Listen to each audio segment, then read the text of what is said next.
Can I just start out by saying how nice it is to see everyone? I've missed you all dearly, and thank you for coming out and spending your Saturday afternoon with me. Today is February 1st. It is the first day of Black History Month.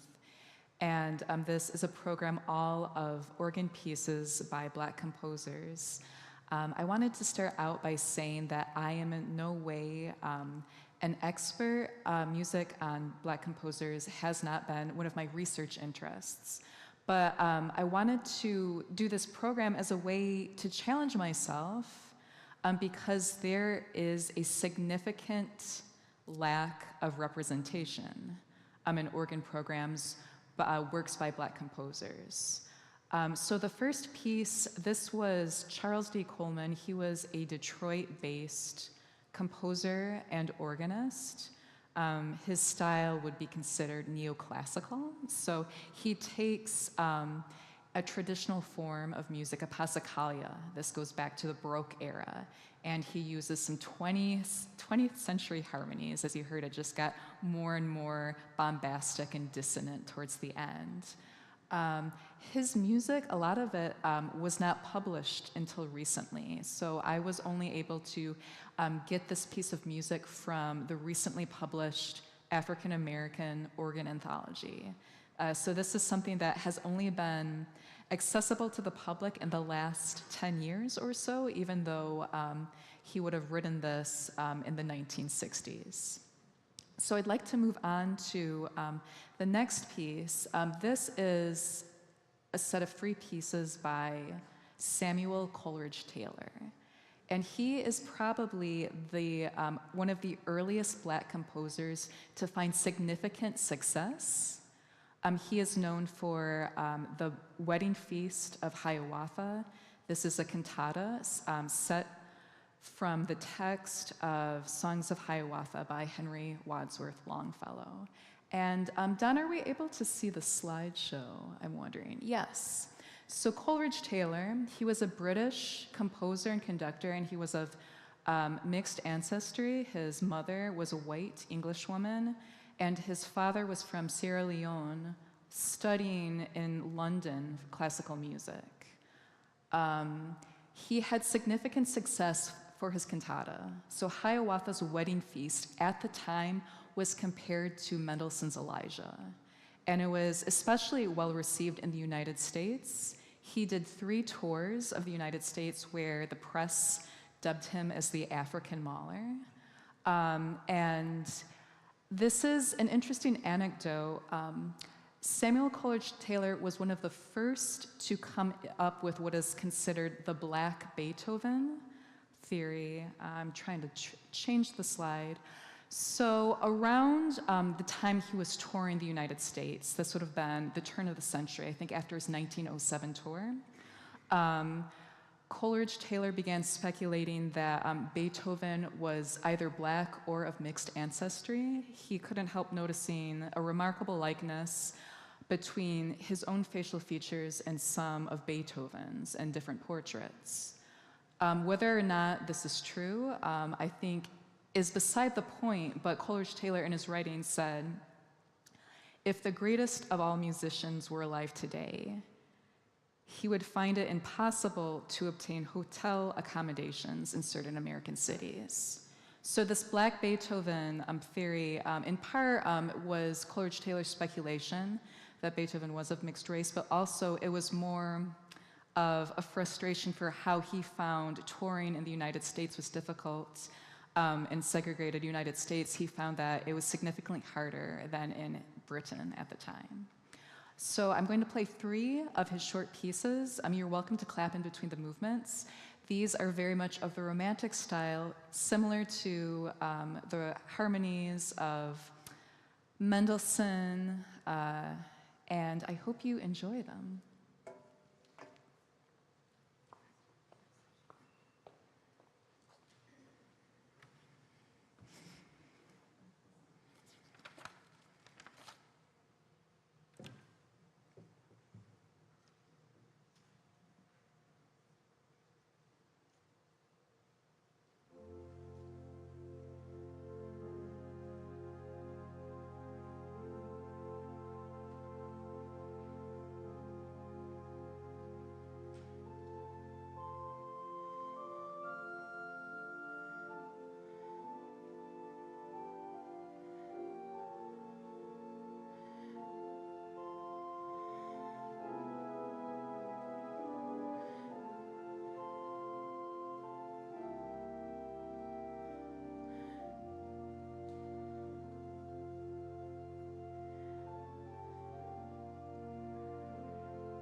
The next set of pieces is by the only living composer featured on today's program, Adolphus Hailstork.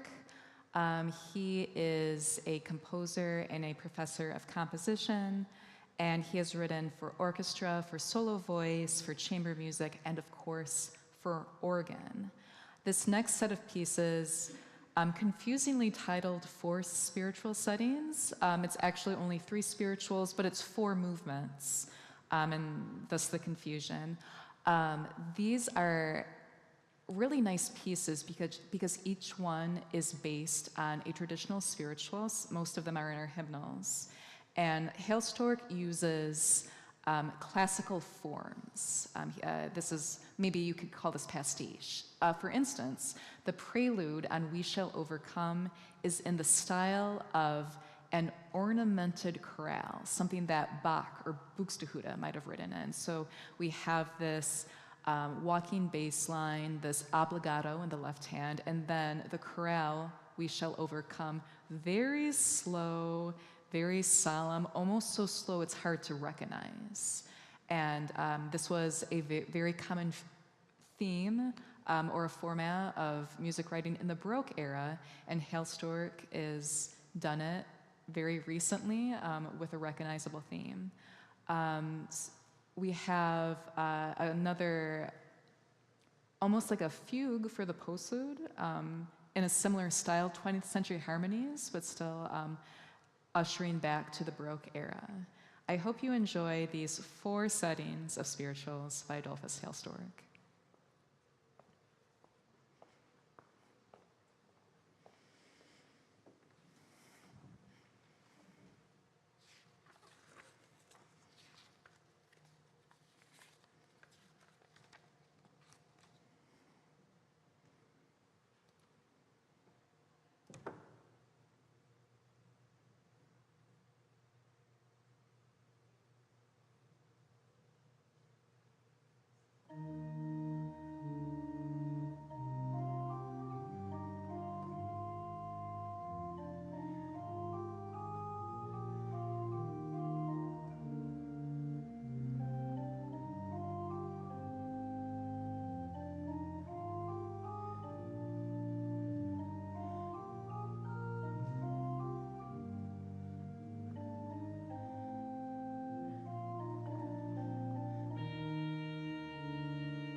Thank you.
I'd like to take a poll from the audience. Who here has ever heard a piece by Scott Joplin? If you're not raising your hand, put them up because you have. You just might not know it. So the Maple Leaf Rag, the Entertainer, those are the two big ones.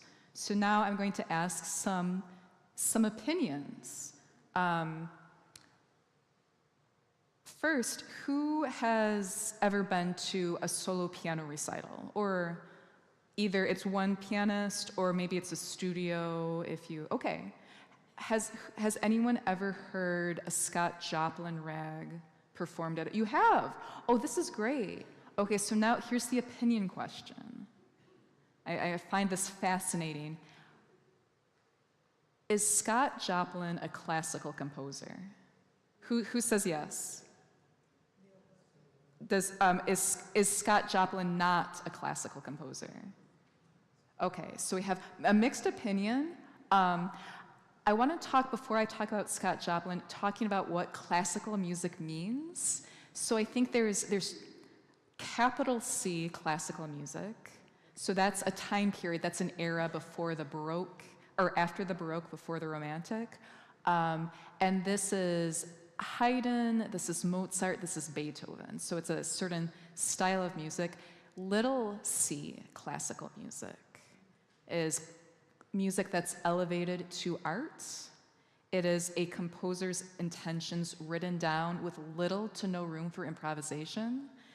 Classical music, when performed, it is the performer's duty to interpret that piece to the composer's intentions. And there's even an expectation for the audience for classical music. You are all sitting here listening very attentively. No one is clapping along or shouting or singing along because there's an expectation of how one listens to classical music. So we've discussed, this is what classical music means. Now, is Scott Joplin a classical musician? That depends on how we treat him. So Scott Joplin, his parents were freed slaves, so he was of the first generation of emancipated African Americans, and he had no formal musical training. He had musical training from his family, and he is famous for his rags, his rag compositions. The most famous, the Maple Leaf Rag, the Entertainer. And he intended for his music to be classical music. In fact, he was very disdainful that his music was successful, but it was performed in saloons, in honky-tonks. It was something to be talked over or danced to. But his hope for his published rags is that he wanted to start a subgenre of classical music that was distinctly black. So, in just the way that the mazurka, Chopin's mazurka, you hear one and you think of the Polish identity, he hoped that ragtime, these solo piano works, would be considered black classical music, something to be performed in parlors. And famously, he wrote for the tempo markings in his publications, "Not too fast." And if anyone has played a Scott Joplin rag, I have to tell you, it's really hard not to play them fast. So the question is Scott Joplin classical? That's up to how we treat him. That's up to how we treat him. I hope you enjoy this arrangement of The Entertainer. Joplin, unfortunately, did not write anything for the organ, so this is the one composer who did not write for organ, but I think that his music is important enough that we should hear him today.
Excuse me while I shake my legs out a little bit. That was, it's very fun to play, but physically tiresome.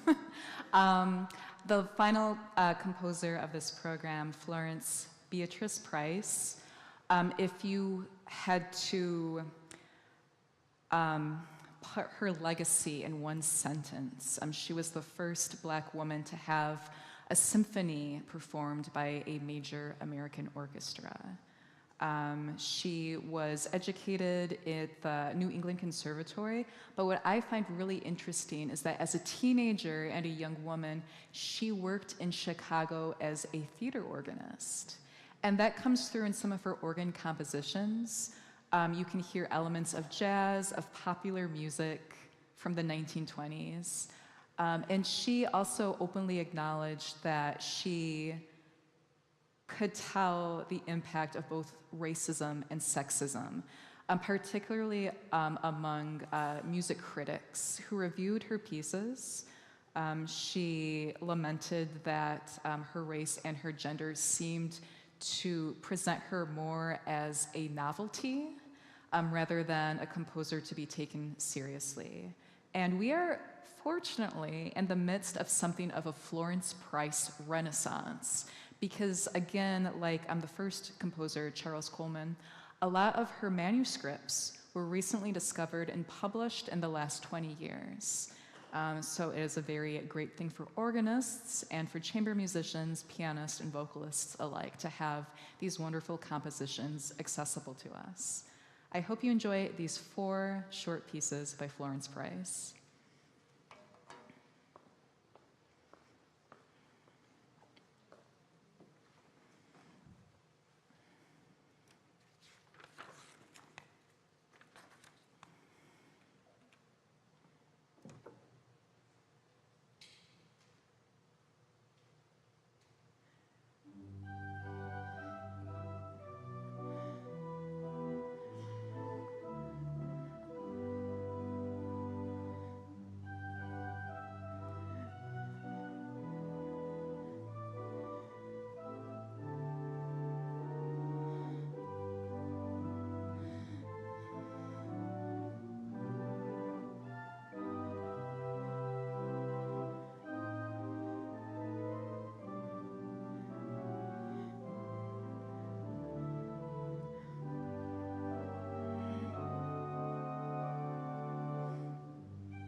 Thank you.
Thank you.